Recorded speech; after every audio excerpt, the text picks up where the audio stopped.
আজকে সাধারণ মানুষ আপনারা জানেন এই খেটে খাওয়া মানুষগুলো আজকে এই ঈদ সামগ্রী পেয়ে অনেক খুশি, অনেক আনন্দিত।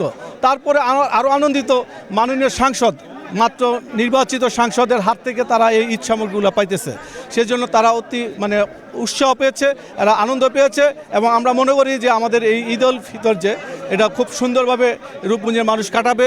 প্রিয় দর্শক, আজ আমরা যেখানে দাঁড়িয়েছি রূপগঞ্জ 1 আসনের এমপি জনাব মোস্তাফিজুর রহমান ভূঁইয়া দীপু সাহেব, উনি আজকে এই বুলতা স্কুল মাঠে ঈদ সামগ্রী বিতরণ করছেন। যে এইখানে আমরা দেখতে পাচ্ছি যে পুরুষদেরকে পাঞ্জাবি এবং মা বোন যারা রয়েছে তাদেরকে শাড়ি বিতরণ করছেন আজকে ঈদ উপলক্ষে। এখানে আমাদের সাথে আজকে রয়েছেন জননেতা জনাব সায়েম ভাই।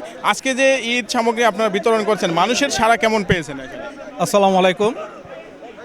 আজকে আপনারা জানেন আমাদের রূপগঞ্জের নয়নের মণি, রূপগঞ্জের আশা আকাঙ্ক্ষার প্রতীক মাননীয় সাংসদ জনাব মোস্তাফিজুর দীপু ভাইয়ের নির্দেশনায় আমরা বুলতা ইউনিয়ন বিএনপি আজকে 5,000 লোকের যে ঈদ সামগ্রী আমরা বিতরণ করতেছি। এখন একটা দাপে হচ্ছে, নামাজের পরে আরেকটা দাপে হবে। আজকে আমরা সারা রূপগঞ্জেই প্রত্যেকটা ইউনিয়নে 50,000 লোকের এই ঈদ সামগ্রী উপহার দিবে আমাদের নেতা। পুরো রূপগঞ্জে এই ঈদ সামগ্রী উপহারগুলো সাধারণ মানুষের হাতে তুলে দিচ্ছে। আজকে সাধারণ মানুষ আপনারা জানেন এই খেটে খাওয়া মানুষগুলো আজকে এই ঈদ সামগ্রী পেয়ে অনেক খুশি, অনেক আনন্দিত। তারপরে আরও আনন্দিত মাননীয় সাংসদ, মাত্র নির্বাচিত সাংসদের হাত থেকে তারা এই ঈদ সামগ্রীগুলো পাইতেছে। সেজন্য তারা অতি উৎসাহ পেয়েছে, এরা আনন্দ পেয়েছে এবং আমরা মনে করি যে আমাদের এই ঈদ উল ফিতর যে এটা খুব সুন্দরভাবে রূপগঞ্জের মানুষ কাটাবে এবং আমরা আশা করি বাংলাদেশ জাতীয় দল বিএনপি, আমাদের দেশনায়ক তারেক রহমান সাহেব প্রধানমন্ত্রী, ওনার নির্দেশনায় সারা বাংলাদেশে যেই শুরু হয়েছে, যে কার্ড বিতরণ শুরু হয়েছে, খাদ্য সামগ্রী বিতরণ শুরু হয়েছে, আমরা একটি উদাহরণ করতে চাচ্ছি। সেই উদাহরণের অংশ হিসাবে আজকে আমাদের মোস্তাফিজুর দীপু ভাই মাননীয় সাংসদ সাহেব উনি রূপগঞ্জের 50,000 লোকেকে এই ঈদ সামগ্রী উপহার বিতরণ করতেছেন।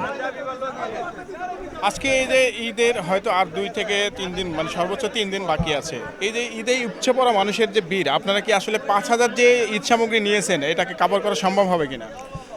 না, আমরা তো একটা ইউনিয়নে 5,000 লোকের দিচ্ছি। আমরা কিন্তু বিভিন্ন সংগঠন আমাদের রয়েছে, আমরা আজকে বুলতা ইউনিয়ন বিএনপি থেকে দিচ্ছি, আমাদের অঙ্গ সংগঠন রয়েছে, আমরা ব্যক্তিগত যারা নেতা রয়েছি তারা দিচ্ছি। আমরা কিন্তু মোটামুটি আমাদের যারা আমাদের টার্গেট আছে, এই টার্গেটটা আমাদের মোটামুটি ইনশাল্লাহ ফিল আপ হয়ে যাবে। আমরা সাধারণ মানুষ যারা আছে সবাই পাবে ইনশাল্লাহ। আমাদের প্রধানমন্ত্রীর তরফ থেকে বিজিএফের চাল এসেছে, ঈদের উপহার হিসাবে 10 কেজি করে চাল এসেছে, আমরা চালও দিয়েছি।